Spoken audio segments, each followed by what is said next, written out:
Alright, guys. The Raven. Once upon a midnight dreary, while I pondered weak and weary over many a quaint and curious volume of forgotten lore, while I nodded, nearly napping, suddenly there came a tapping, as of someone gently rapping at my chamber door. 'Tis some visitor, I thought, tapping at my chamber door. Only this, and nothing more. Distinctly I remember it was in the bleak December, and each separate dying ember wrought its ghost upon the floor. Eagerly I wished the morrow. Vainly I had sought to borrow from my books surcease of sorrow, sorrow for the lost Lenore, for the rare and radiant maiden whom the angels named Lenore. Nameless here forevermore. And the silken, sad, uncertain rustling of each purple curtain thrilled me, filled me with fantastic terrors never felt before, so that now, to still the beating of my heart, I stood repeating, "'Tis some visitor entreating entrance at my chamber door, some late visitor entreating entrance at my chamber door. This it is, and nothing more." Presently, my soul grew stronger. Hesitating then no longer, "Sir," said I, "or Madam, truly your forgiveness I implore, but the fact is I was napping, and so gently you came rapping, and so faintly you came tapping at my chamber door, that I scarce was sure I heard you. Here I opened wide the door."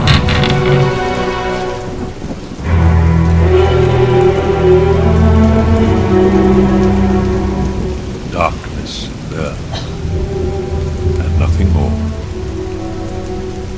Deep into that darkness peering, long I stood there wondering, fearing, doubting, dreaming dreams no mortal ever dared to dream before. But the silence was unbroken, and the darkness gave no token, and the only word there spoken was the whispered word, "Lenore."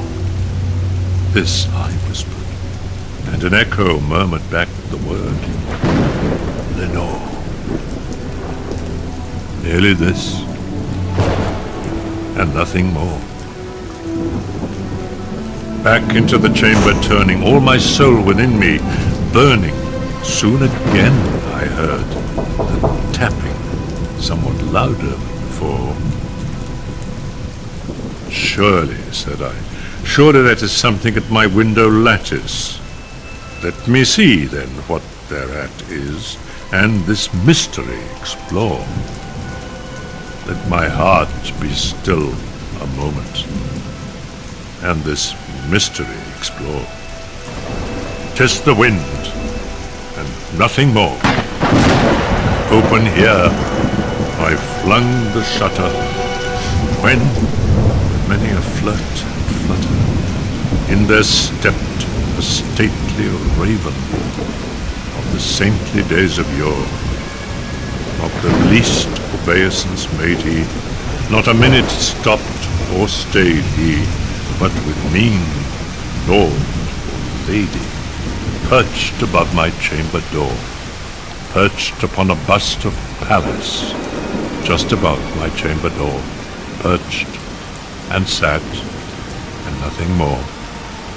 Then this ebony bird beguiling my sad fancy into smiling, by the grave and stern decorum of the countenance it wore.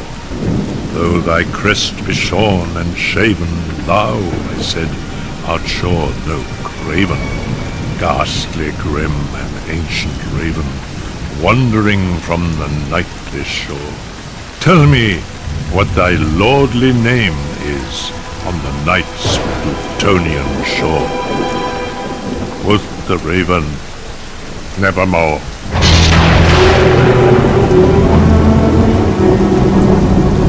much I marvel this ungainly fowl to hear discourse so plainly, though its answer little meaning, little relevancy bore. For we cannot help agreeing that no living human being ever yet was blessed with seeing bird above his chamber door.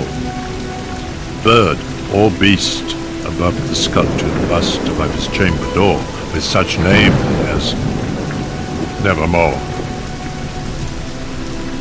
But the raven, sitting lonely on the placid bust, spoke only that one word, as if his soul in that one word he did outpour.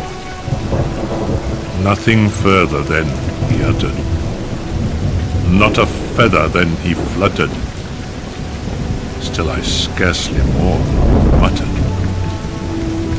Other friends have flown before. On the morrow will he leave me, as my hopes have flown before.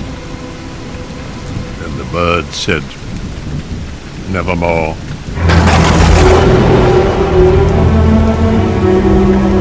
Startled at the stillness broken by replies I hadn't spoken. Doubtless, said I, what it utters is its only stock and store, caught from some master, whom unmerciful disaster followed fast, and followed faster, until his songs one burden bore, till the dirges of his hope that melancholy burden bore of never, nevermore. But the raven, still beguiling all my sad soul into smiling, straight I wheeled a cushioned seat in front of bird and bust and door. Then upon the velvet sinking, I betook myself to linking fancy unto fancy, thinking what this ominous bird of yore, what this grim, ungainly, gaunt, and ominous bird of yore meant in croaking evermore.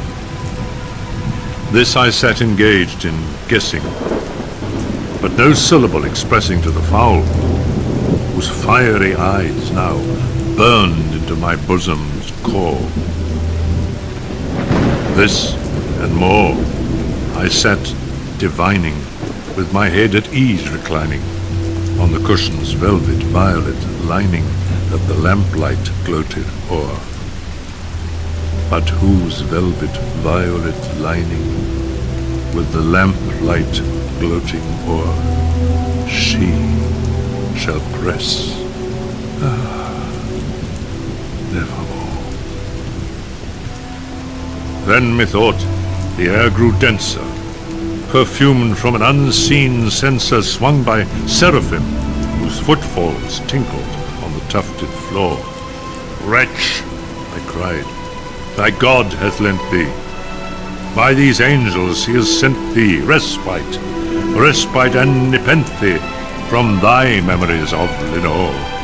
Quaff, oh quaff this kind nepenthe, and forget this lost Lenore. Quoth the raven, nevermore. Prophet, said I, thing of evil, prophet still, if bird or devil, whether tempter sent, or whether tempest tossed thee here ashore, desolate, yet all undaunted, on this desert land enchanted, on this home by horror haunted, tell me truly, I implore, is there balm in Gilead? Tell me, I implore. Quoth the raven, nevermore. Prophet, said I, thing of evil, prophet still, if bird or devil, by that heaven that bends above us, by that God we both adore, tell this soul with sorrow laden, if within the distant Aidenn it shall clasp a sainted maiden whom the angels named Lenore. Clasp a rare and radiant maiden, whom the angels named Lenore. Quoth the raven, Nevermore.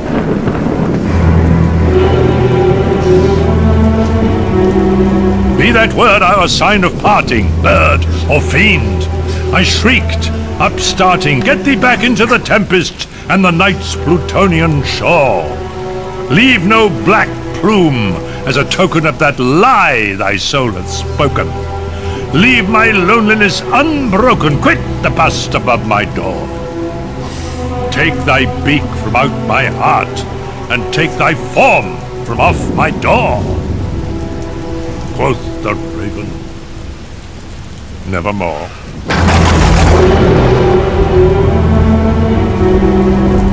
And the raven,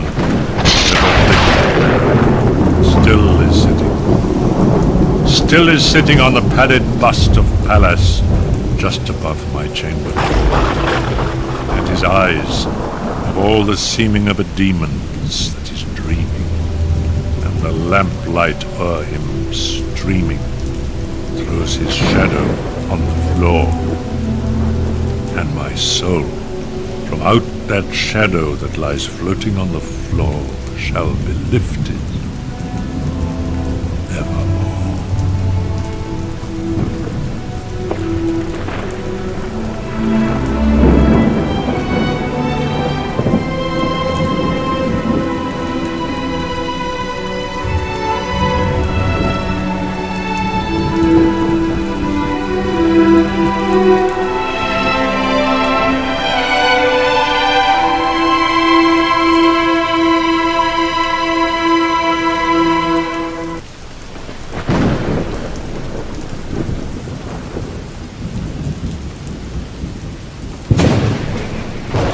Alright guys, so for The Raven, Edgar Allan Poe, I am going to rate this a 3.0. The graphics are great, the environment was great, the story was absolutely amazing.